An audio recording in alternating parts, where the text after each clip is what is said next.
Merci à vous toutes. Vraiment, ce prix international a pris, pour la première année, a commencé très très fort. Vous voyez que nous avons pris de très très bonnes lauréates. Nous avons eu beaucoup de succès et nous espérons le développer. Et bien maintenant, nous allons continuer avec le prix de la femme architecte. Et j'appelle tout de suite Monsieur Vincent Lacaille, qui est au ministère de la Culture, qui est chargé de la qualité architecturale et des paysages et qui travaille avec Madame Agnès Vince, qui s'excuse de ne pas pouvoir venir aujourd'hui, mais qui le remplacera très honorablement. Nous avons aussi la ministre qui s'est excusée, et donc vous remplacez tout le monde, quoi, en quelque sorte. Merci d'avoir un homme enfin dans le jury qui s'intéresse aux femmes architectes. Donc maintenant, nous allons procéder à la remise de ce prix. Et je vais appeler également, pour commencer, Ingrid Taillandier, qui était lauréate nominée l'année dernière dans le prix Femmes Architectes. Et tu vas remettre à monsieur Vincent le nom de la mention. Alors Ingrid, quelques mots d'abord. Comment allez-vous depuis l'année dernière ? Comment ça s'est passé cette année après votre nomination ? Très belle année, merci. Très belle année. J'ai cru que vous avez déménagé, vous avez agrandi vos locaux, maintenant vous avez acheté la moitié du Marais, c'est ça ? C'est ça. Oui, d'accord. Donc de beaux projets sont sortis, de belles opérations sont en cours ? En cours, oui. En janvier, février, on a une très belle opération à Batignolles. Ah, il faudra nous emmener visiter. Donc monsieur Vincent, pouvez-vous nous dire qui a eu la mention ? Donc la mention spéciale attribuée dans la catégorie Femmes architectes pour l'année 2017 est remise à Dominique Marek. Dominique est-elle là ?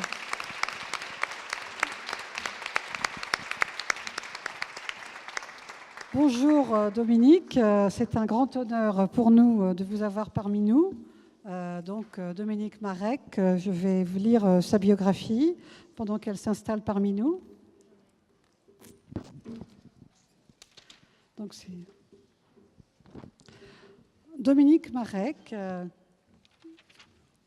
qui fait partie de l'agence Dominique Marek et Emmanuel Combarel, l'agence ACDM. Donc Dominique, créée en 1993, l'agence d'architecture Emmanuel Combarel et Dominique Marek, ECDM, mène un travail de réflexion sur la définition d'un cadre de vie au travers du projet architectural. La dynamique du projet passe par la structuration d'une attitude confrontée à un contexte, par le développement d'un projet qui passe par la structuration d'une attitude confrontée, par le développement d'une réflexion à même de hiérarchiser les problématiques induites par un programme et un site. Matérialisation de cette pensée, l'architecture trouve ses fondements dans l'analyse des évolutions et des mutations de notre société. Si une dominante peut être dégagée du travail de l'agence, c'est la volonté de proposer une logique rigoureuse, une architecture simple, sobre, sans a priori, sans nostalgie ou préoccupation stylistique. Éminemment contextuel, ce travail s'inscrit dans les problématiques actuelles avec de fortes implications paysagères et environnementales. La qualité environnementale, le paysage, les usages, les modes de vie, les choix techniques sont autant d'éléments structurants des projets. Le travail de l'agence a été lauréat des albums de la jeune architecture et de la Villa Médicis hors les murs, réflexions qui sont venues enrichir le processus complexe de production de l'agence. Nous allons maintenant présenter 4 de vos projets, ou 5. Alors, le premier projet, c'est la crèche Budin à Paris. Donc, c'est un projet qui s'insère dans un quartier hétéroclite, composé de bâtiments de tout gabarit, de tout style, de toutes les époques. Donc, c'est un environnement typique des faubourgs parisiens. Et le projet est venu parachever ce désordre, en quelque sorte. Donc, la crèche, c'est une tentative pour un bâtiment de service public d'exister dans un rapport de masse défavorable à l'ombre d'une construction qui prend la lumière et l'ensoleillement, qui surplombe et écrase. Alors, comme vous voyez sur les images, la crèche est horizontale, développée sur 2 niveaux et organisée pour capter le maximum de lumière et d'ensoleillement.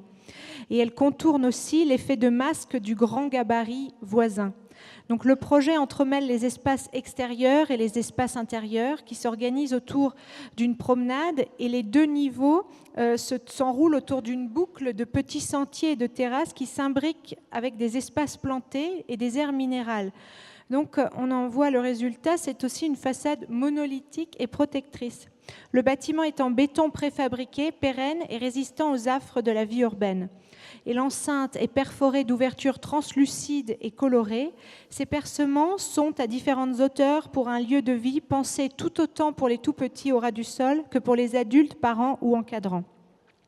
Alors on peut voir le deuxième projet, 17 logements sociaux rue Louis Blanc à Paris.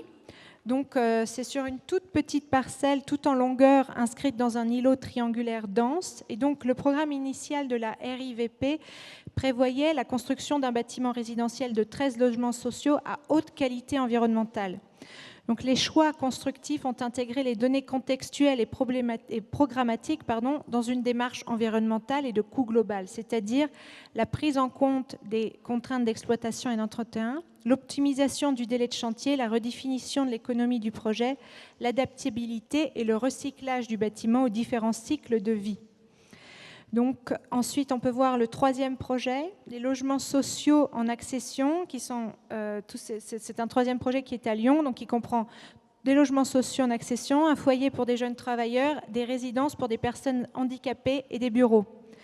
Donc, d'abord, habiter Lyon-Confluence, c'est comme habiter le centre lyonnais avec ses services, son paysage culturel, son animation. Dès lors, il s'est agi pour le projet de conserver les qualités et les valeurs de la ville historique en redéfinissant un cadre de vie dans une contemporanéité avec deux aspirations fortes et convergentes, c'est-à-dire un environnement moderne et une qualité de vie saine. Donc le projet vient s'inscrire dans les gabarits, les alignements, les trames, les valeurs qui régissent l'ensemble de l'îlot.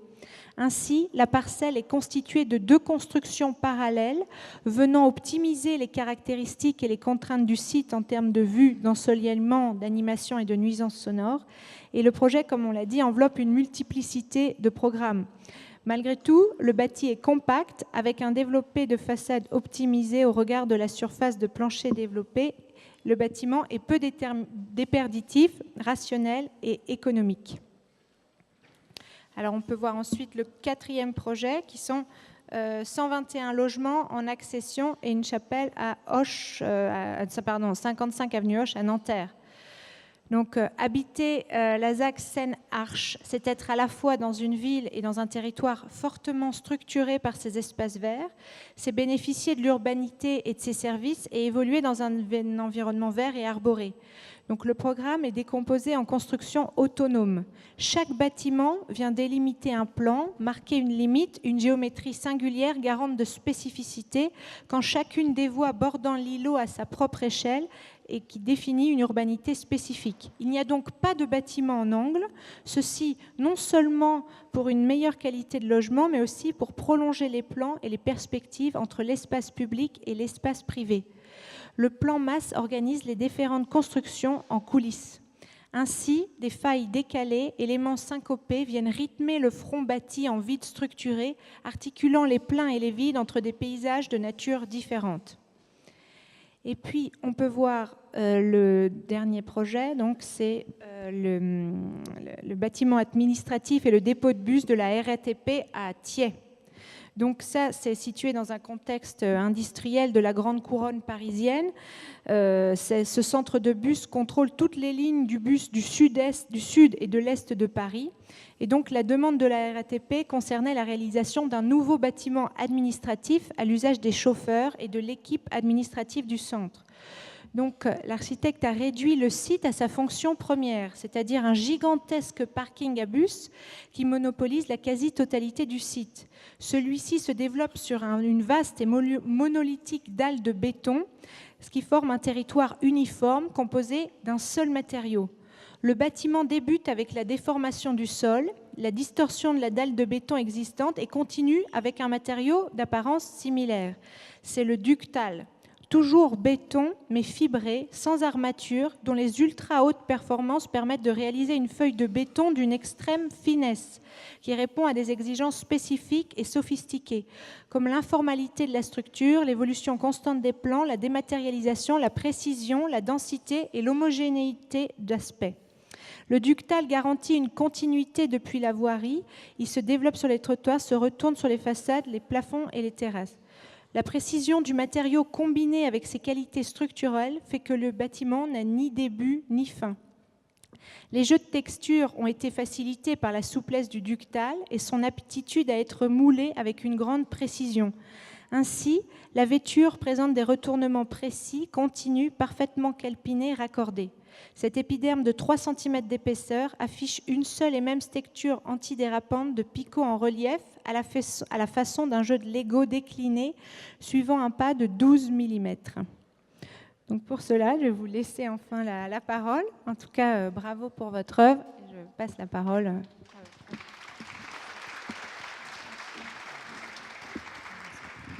Oui, merci beaucoup. Je voudrais juste faire une précision. Le monolithe a été fait puisque c'est un projet qui a été fait à la fois avec MVRDV, Eric Van Ekerhart, Manuel Gautran, Pierre Gauthier et nous. Et c'était assez exceptionnel de travailler dans ces conditions-là. Donc bonsoir à tous.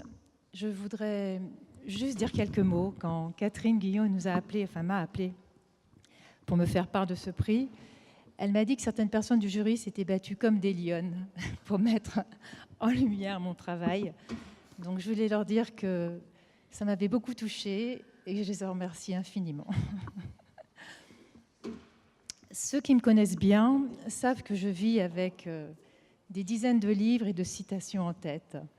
Alors, vous n'y couperez pas, je vais en citer une ce soir, celle de Mark Stirner, qui disait qu'il n'y a pas de liberté, il n'y a que des hommes libres. Et je dirais des hommes et des femmes libres.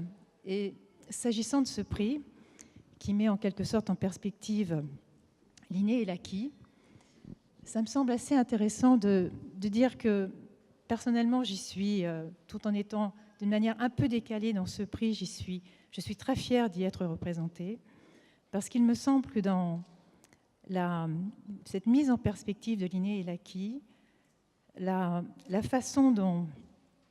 Excusez-moi, je suis un peu émue aussi, malgré que ça fait 30 ans que j'ai monté cette agence. La quête de liberté qu'elle sous-tend donne à ce prix toute sa justification. Voilà, c'est ce que je voulais dire. Un dernier mot aussi, c'est un peu un anniversaire, parce que ça fait 30 ans que j'ai rencontré mon associé. Et donc, 1997-2017, c'est une belle année pour recevoir ce prix. Merci à tous.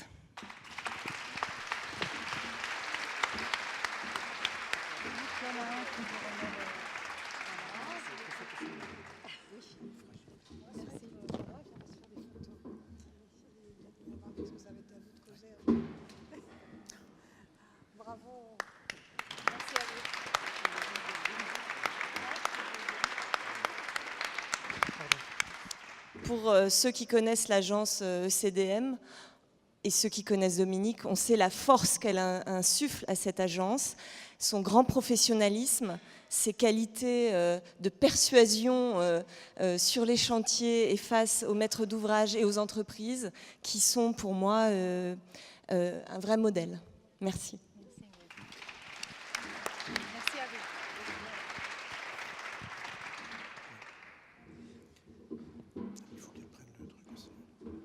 Donc, toujours dans la catégorie prix Femme Architecte, nous allons maintenant appeler Véronique Joffre, lauréate 2016 du prix Femme Architecte, qui va nous parler de son expérience en tant que lauréate du prix de la femme architecte.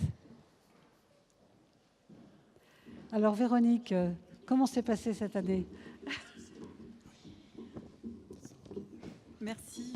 Cette année s'est bien passée. Ce prix est d'une charmante compagnie. Ce prix, c'était la chance de nombreux échanges et d'encouragement à poursuivre. C'est un plaisir qui m'anime, l'architecture. C'est une façon de pouvoir confirmer la conviction de ne rien lâcher, de poursuivre encore. Ensuite, par les idées et les projets, cette année a été l'occasion de beaucoup de rencontres et d'échanges que je ne soupçonnais pas pouvoir avoir. C'était extrêmement intéressant.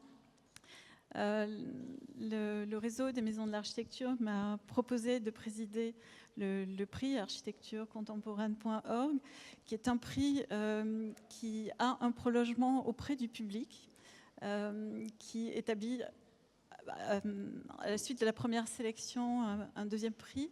C'est une démarche qui m'intéresse beaucoup par rapport à la lisibilité que l'on peut donner au grand public de l'architecture.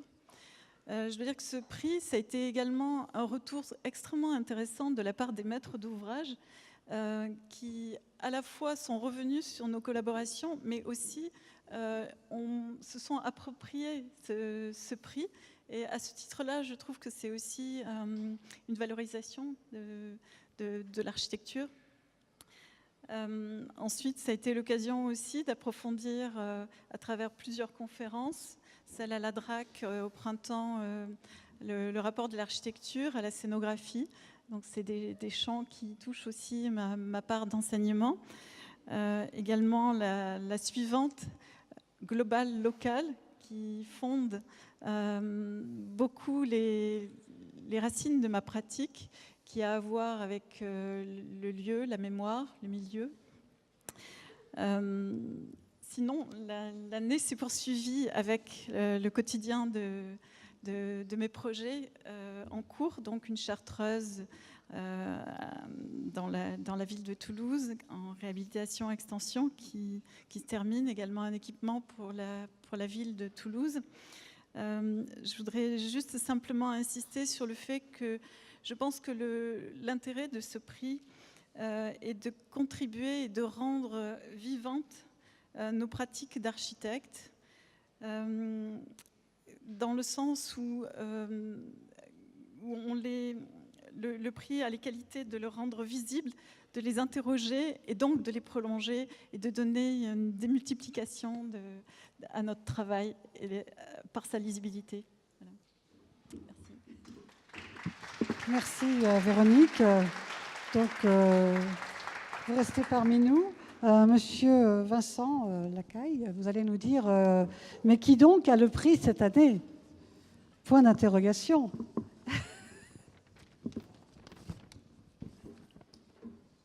Donc, pour l'année 2017, le prix de la femme architecte de l'année est décerné à Sophie Berthelier.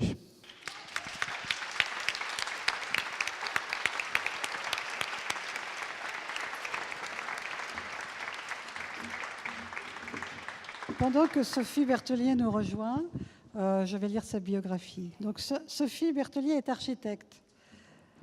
L'histoire commence en 1992 sous l'acronyme BFT, qui se prolonge en 2008 par SSBT. Elle dirige et développe son agence avec Benoît Tribouillet, son ami et confrère. Curieuse, dès l'école, Sophie Berthelier préfère fréquenter les salons de l'aéronautique plutôt que s'appesantir sur la physique des matériaux. Son instinct lui apprend à repérer très tôt les complexes aussi peu usités, nids d'abeilles, polymères divers, et à apprendre à repérer très tôt des complexes et apprendre à... Attendez, voyons. Un diplôme consacré à l'art de la technologie aux heures balbutiantes de l'informatique donne, dans la communauté architecturale, lui confère un pouvoir insoupçonné. Auprès de Jean Nouvel, la magie opère, lui permettant de développer des projets d'ampleur avec lesquels son intuition de la matière se révèle. Jeu de reflets, mystère, déjà surgit la volonté de faire disparaître la technique choquante et le souci constant de faire plaisir, de donner un peu plus à rêver et à vivre à qui que ce soit, utilisateur, visiteur, habitant, professeur ou étudiant. Le cinéma nourrit également son approche. Fassbinder, Wim Wenders, les grands de l'époque inspirent ce travail basé sur des sensations, la séduction du plan image et du cadrage. Comment ignorer l'art contemporain? Avec la même faculté de découverte, Sophie se fera collectionneuse. Un engagement récompensé en juin 2012 par le prix de Jean pour la technique de pointe adaptée à l'architecture délivré par l'Académie d'architecture. Une recherche en entraîne une autre. Aller à la pêche de matière à rêver, concevoir une poutre hyper affinée, Intégrer la contrainte environnementale en situation, d'un univers inventif, paradoxalement intemporel, à la production, le pas est franchi pour produire d'autres univers particuliers, chacun racontant sa propre histoire dans un contexte précis. Ces copeaux de bronze, récupérés et plongés dans de la résine, viennent prolonger le soleil, du soleil ces bâtiments. Ces tôles extrudées en aluminium anodisé coulissent pour fermer de grandes terrasses extérieures. Ces tôles de cuivre froissées et passées au chalumeau habillent une boutique de chocolat. Une poésie se dégage de ces ambiances au-delà des usages.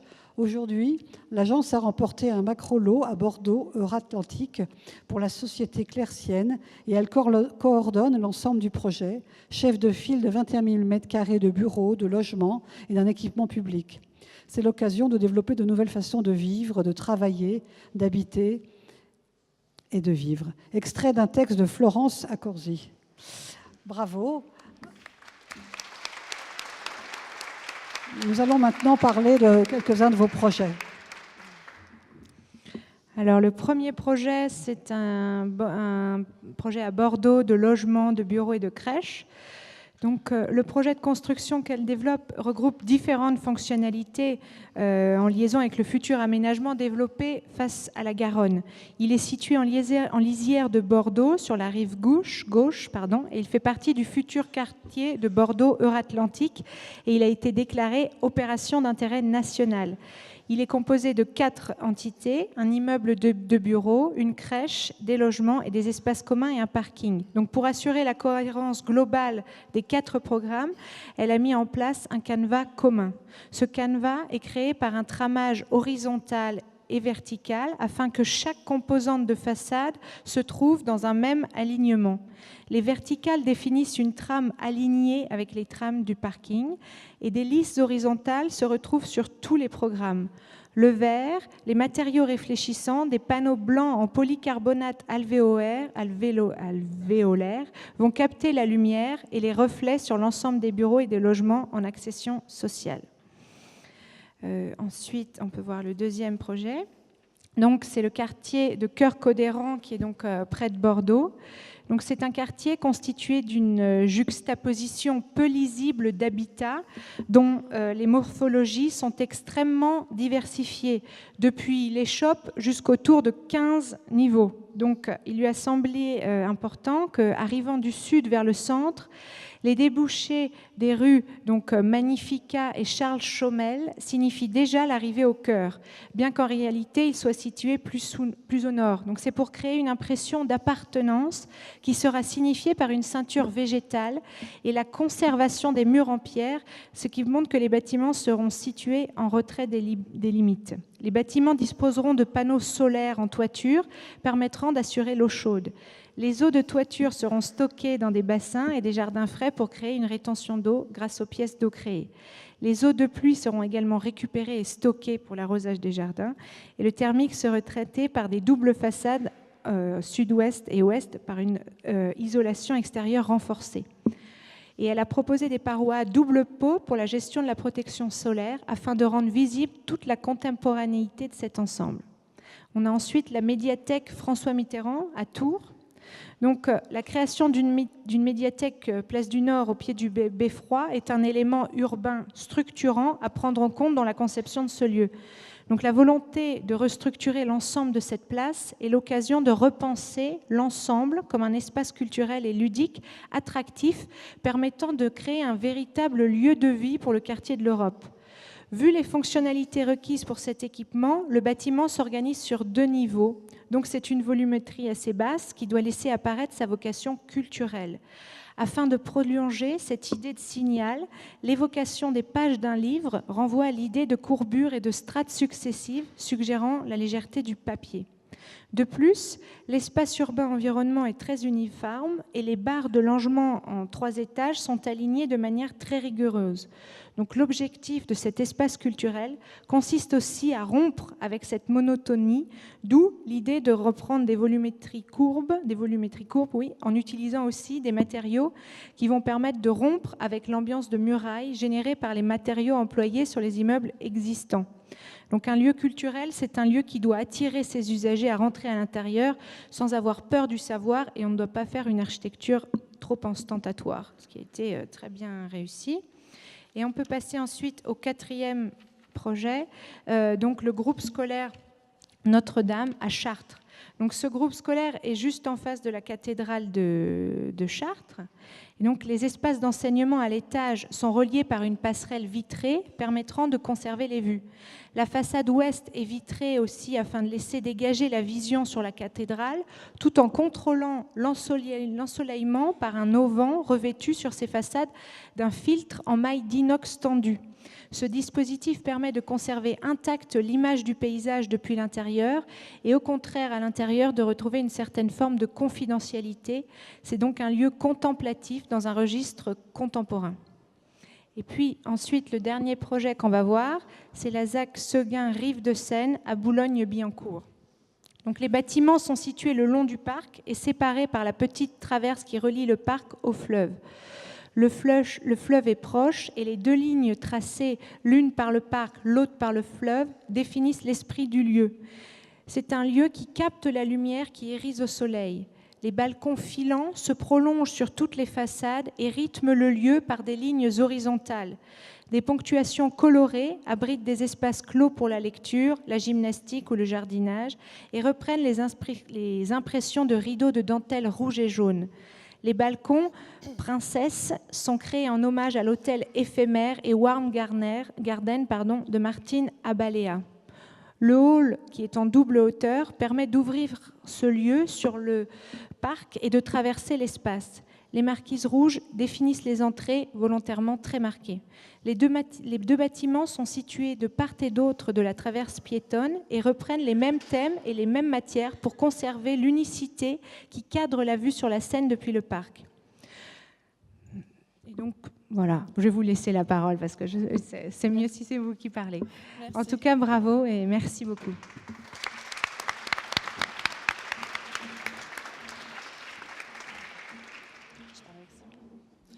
Bien, bonsoir à tous. Je suis extrêmement touchée de recevoir ce prix aujourd'hui et ravie de succéder à mes talentueuses consoeurs que sont Odile Deck, Manuel Gautran, Véronique Joffre, Corinne Vézoni, également Tania Conco et Véronique Descharrières. Je vous remercie tous et toutes qui ont contribué à ce choix et plus particulièrement Catherine Guyot qui depuis des années œuvre pour nous les femmes.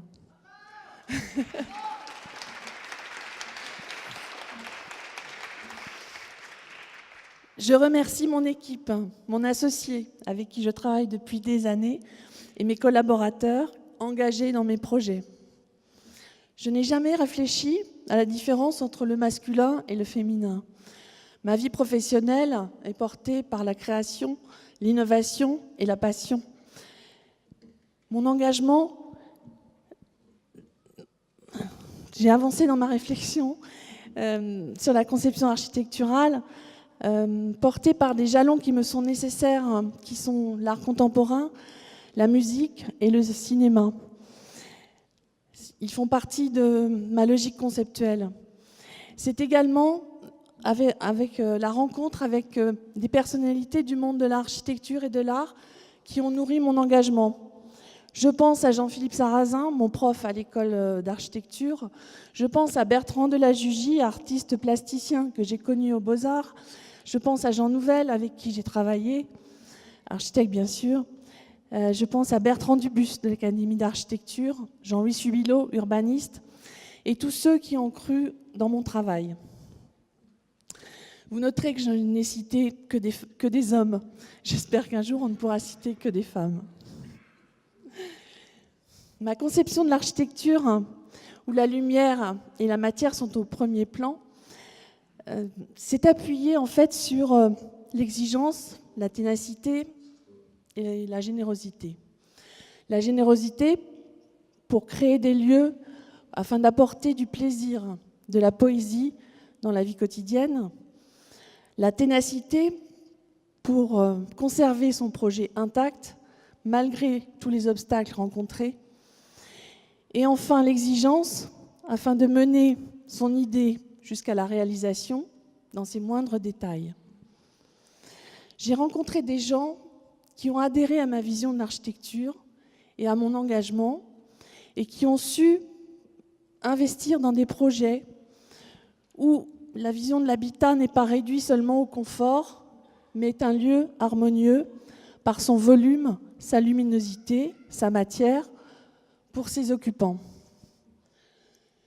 En 2016, avec un travail avec mes consoeurs et des confrères, j'ai proposé de soutenir une idée sur la haute qualité architecturale, afin de conserver cette vision de l'architecture et protéger nos projets contre les vicissitudes diverses. Les architectes, à mon avis, portent cette responsabilité de ne jamais lâcher et d'être toujours garants de qualité. Ce prix Femmes Architectes est une façon de mettre en valeur une nouvelle lecture de la création. Cette lecture, à mon avis, est différente, tout simplement parce que les codes et la vision de notre monde ne sont pas appréhendés de la même façon que les hommes. C'est donc un devoir de promouvoir ce prix et de montrer aux futurs architectes que ce statut égalitaire est tout autant indissociable que la poésie et la qualité dans l'architecture. Je vous remercie.